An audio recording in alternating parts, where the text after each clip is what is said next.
Bonjour, bienvenue sur ma chaîne, n'hésitez pas à vous abonner, c'est gratuit. Pour ceux qui sont déjà abonnés à la chaîne, je vous souhaite la bienvenue. Aujourd'hui, je vais vous parler du Rwanda.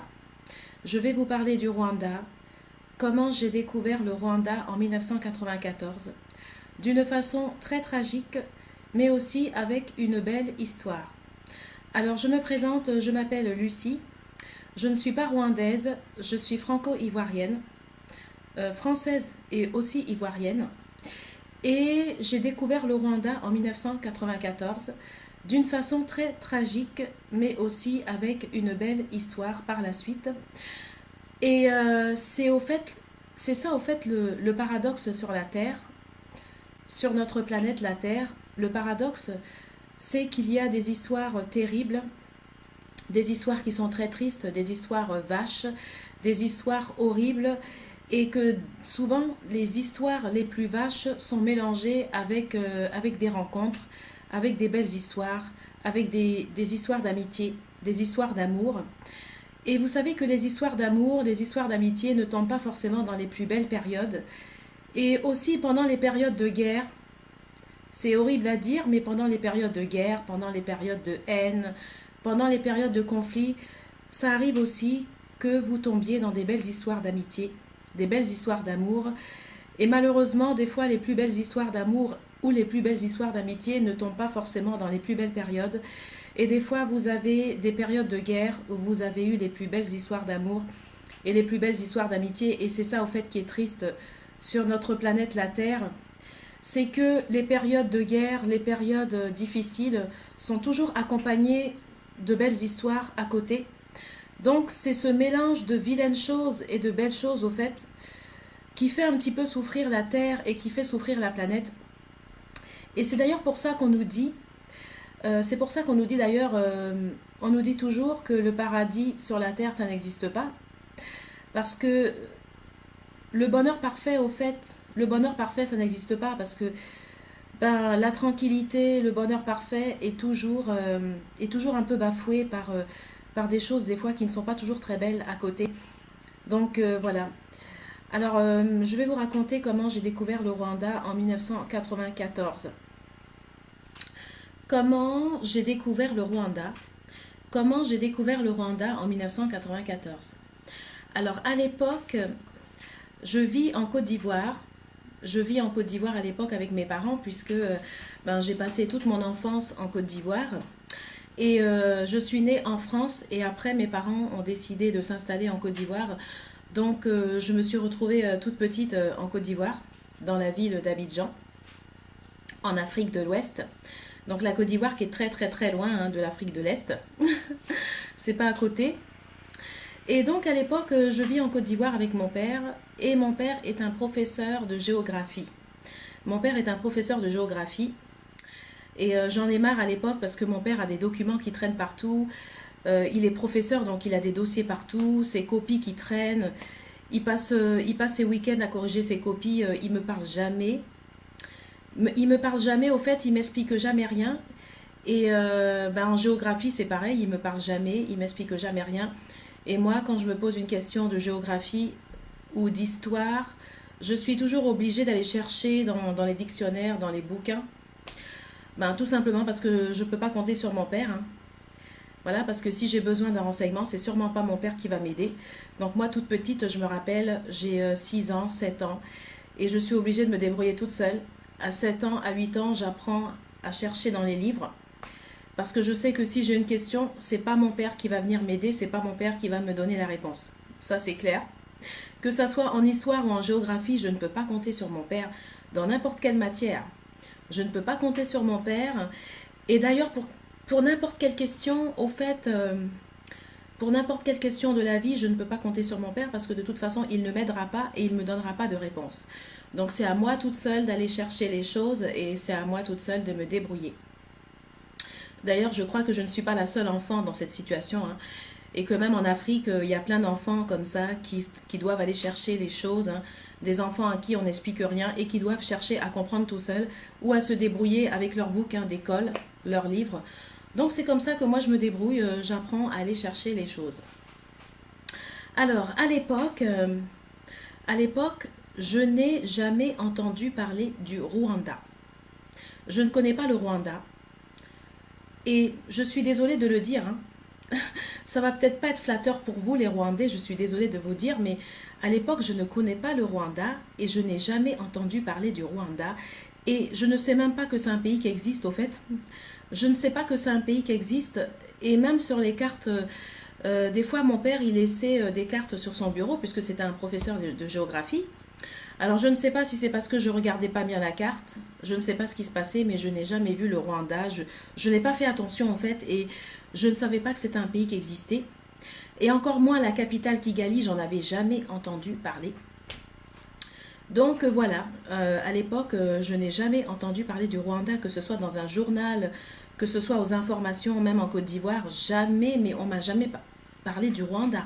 Mon père également, qui est un professeur de géographie, me parle du Congo, il me parle de la Namibie, de la Gambie, de tous ces pays-là, quoi. Éthiopie, tout ça, hein, il n'y a pas de souci. Mais alors le Rwanda, mon père ne m'a jamais parlé du Rwanda. Au fait, c'est un petit peu comme la fille du cordonnier mal chaussé.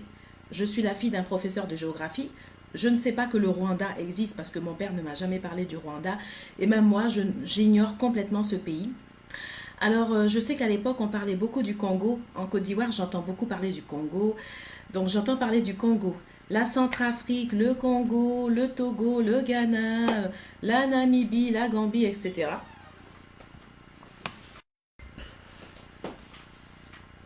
Donc, je n'ai jamais entendu parler du Rwanda. Je ne connais pas le Rwanda, je ne sais pas que c'est un pays qui existe. Et ce qui me fait très mal, ce qui vraiment m'afflige et me fait très mal au cœur, au fait, c'est qu'il a fallu qu'il y ait une terrible guerre, il a fallu qu'il y ait une terrible tragédie dans ce pays pour que je connaisse le Rwanda. Et ce qui me fait très mal, au fait, c'est que j'ai découvert le Rwanda avec un terrible génocide. J'ai découvert le Rwanda avec un horrible génocide et je ne connaissais pas le Rwanda. Et il a fallu qu'il y ait cette terrible tragédie pour que moi j'entende parler du Rwanda et que je connaisse le Rwanda. Et ce que je regrette justement, c'est que j'aurais aimé connaître le Rwanda autrement. J'aurais aimé connaître le Rwanda parce que c'est un beau pays, parce qu'il y a des beaux lacs, hein, parce que c'est le pays des mille collines, parce qu'il y a des montagnes. J'aurais aimé mais connaître le Rwanda parce que au nord il y a l'Ouganda, parce qu'à l'est on a la Tanzanie, parce qu'au sud on a le Burundi, parce qu'à l'ouest on a le Congo. Donc j'aurais vraiment voulu connaître le Rwanda pour ça, pour sa beauté géographique, je sais pas moi, pour le travail de ses habitants, pour les richesses du Rwanda, ce qu'ils font, l'artisanat et tout. J'aurais aimé en tout cas connaître le Rwanda pour ça, mais découvrir le Rwanda tout d'un coup avec un génocide, ça a été terrible pour moi en fait. Je me suis dit, mais mon Dieu, c'est pas possible, je ne connais pas ce pays, je n'ai jamais entendu parler du Rwanda, et c'est maintenant que je découvre un pays avec une terrible tragédie. Alors, donc je vous raconte mon histoire. Alors, j'ai une histoire avec le Rwanda, mais une histoire incroyable avec le Rwanda, mais sans aller au Rwanda, sans me déplacer là-bas, en plein génocide, en plein conflit. J'ai une histoire incroyable que je vais vous raconter. Alors d'abord, la première fois que je découvre le Rwanda, c'est en regardant les informations en Côte d'Ivoire. Donc c'est en 1994. Alors je me rappelle que fin 1993, je rentre, c'est la rentrée des classes au lycée Jean Mermoz et je rentre au lycée Jean Mermoz, donc mon lycée en Côte d'Ivoire. Je fais le rang et je sais pas pourquoi, mais cette rentrée-là, je la sens pas quoi. Je la sens pas, je me sens bizarre, je sais pas, je me sens triste. Je me rappelle, c'était fin 93 et cette rentrée-là, j'avais pas envie de la faire, j'avais pas envie d'y aller, je me sentais triste. Je me rappelle, je suis dans les rangs de mon collège. Je suis dans les rangs de mon collège et je me rappelle que j'ai pas envie de rentrer en cours, je me sens vraiment bizarre. Je me sens comme s'il se passait quelque chose au fait de très grave, mais je ne sais pas ce qui se passe à l'époque parce que je n'ai pas entendu vraiment parler du Rwanda. Et du coup, je me sens bizarre, je sais pas pourquoi, j'ai une intuition, je me dis mais est-ce que je dois faire ma rentrée des classes, est-ce que je dois pas faire ma rentrée, je me sens vraiment bizarre, mais je me sens pas bien, je me sens mal dans ma peau, je me sens bizarre, voilà. Je fais quand même ma rentrée, Et en avril 94, vers avril 94 par là, j'ouvre mon poste télévision à Abidjan et je vois des gens qui sont derrière des grillages, des gens qui sont parqués. Je vois plein de gens qui sont parqués derrière des grillages. Alors je ne sais pas ce qui se passe. J'entends le mot Rwanda. J'entends le mot Rwanda. Et après, j'apprends que c'est un pays. Donc ça se passe dans un pays, le Rwanda, qui est pas loin du Congo. Bon, moi, je connais le Congo, donc j'arrive à situer voilà, le pays. Je sais que c'est le Rwanda. Et au fait, je découvre pour la première fois le Rwanda avec des gens qui sont parqués derrière des grillages. Alors, la télévision n'arrête pas de nous montrer des gens parqués derrière des grillages. Et je me rappelle en annonce aux informations, on montre des grillages, on montre des gens qui sont parqués derrière des grillages. Et quelques heures après, on nous annonce à chaque fois que oui, ces gens-là ont été abattus, ces gens-là sont morts, ils étaient derrière les grillages, ils sont morts et tout ça. Et du coup, je me dis, mais qu'est-ce qui se passe? Je ne comprends pas parce que je comprends pas. Je sais qu'il y a un problème. Je sais que c'est un problème ethnique, mais je ne sais pas exactement ce qui se passe. Comment on peut parquer des gens comme ça derrière des grillages et tout ça? Et on nous annonce des heures après qu'ils sont morts. Il n'y a personne qui vient les sauver. Donc moi, j'arrive pas trop à comprendre. Je me pose des questions, je me dis mais qu'est-ce qui se passe? Et en plus, à l'époque, c'est un pays que je connais pas. J'ai jamais entendu parler de ce pays. Donc je connais pas trop l'histoire de ce pays. Alors je sais pas exactement qu'est-ce qui s'est passé, pourquoi, vous comprenez? Et par la suite, à l'époque, je ne connais pas le Rwanda, je n'ai jamais entendu parler du Rwanda, donc je ne connais pas le Rwanda à l'époque. Et je découvre le Rwanda à travers la télévision, je découvre le Rwanda à travers les informations, je découvre le Rwanda ben, voilà, à travers les médias. Et j'apprends en fait qu'il y a deux ethnies, les Hutus et les Tutsis, qui ne s'entendent pas. Et il y a aussi les Tois. Alors les Tois, c'est les Pygmées, je crois, ça correspond aux Pygmées. Donc on a trois ethnies au fait dans le pays, on a les Hutus, les Tutsis et les Tois.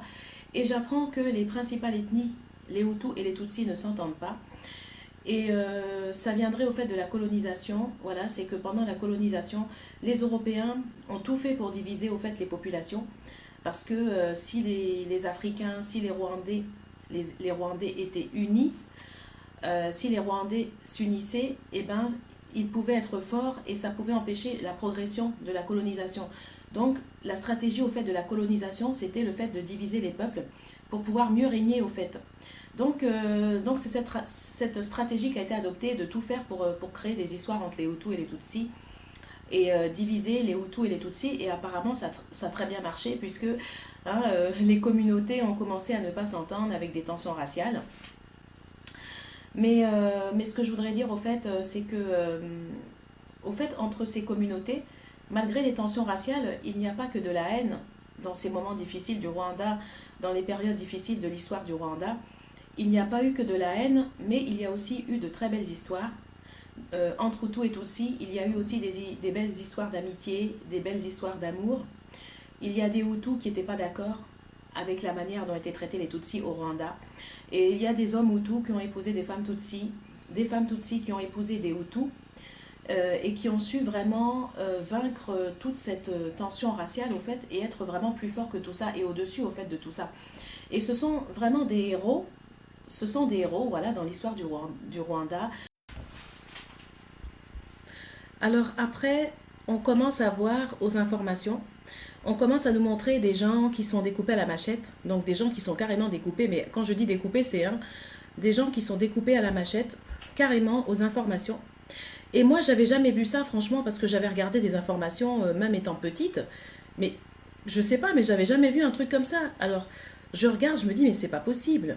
Mais c'est pas en Afrique que ça se passe. Ils sont trompés, je sais pas, ils sont trompés parce que, au fait, moi, j'ai tellement. C'est pas l'image, au fait, que j'ai entendu parler de l'Afrique, parce que moi, dans mon enfance, on m'a toujours raconté l'Afrique comme étant une terre d'accueil, l'Afrique comme étant une terre de pitié, l'Afrique comme étant une terre de solidarité, les Africains qui sont solidaires entre eux, qui s'entraident. En Afrique, tu as un voisin, tu connais pas ton voisin, il t'invite à manger. Si tu n'as rien à manger, il a pitié de toi, il vient t'aider. Donc moi, j'ai tellement entendu mais vraiment de messages d'amour, d'entraide, de solidarité entre Africains, que le fait de voir comme ça des Noirs qui se découpent, mais j'en reviens pas, quoi. Je me dis, mais non, c'est pas possible. C'est pas en Afrique que ça se passe. Ils se sont trompés, je sais pas. Et je vous assure, je n'en reviens pas parce que ça n'a rien à voir avec l'image qu'on m'a racontée sur l'Afrique. Et je vois des gens qui se découpent, qui se détestent. Et après, j'apprends en fait que ces deux ethnies, hein, ce sont des Rwandais, ces deux ethnies qui ne s'entendent pas. Bon, à l'époque, je ne sais pas pourquoi, parce que je ne connais pas le Rwanda, je ne connais pas l'histoire du Rwanda, donc je ne sais pas ce qui s'est passé. Je me dis, mais c'est très grave. Je me dis, mais comment deux populations comme ça qui peuvent venir à se détester à un tel point jusqu'à aller se découper à la machette, je me dis, mais qu'est-ce qui se passe? Je me dis, mais là, vraiment, c'est très, très grave. Et je ne sais même pas, dans ma tête, je me dis, mais qu'est-ce qui se sont fait entre eux? C'est pas possible qu'on peut... Je veux dire, même si tu peux détester quelqu'un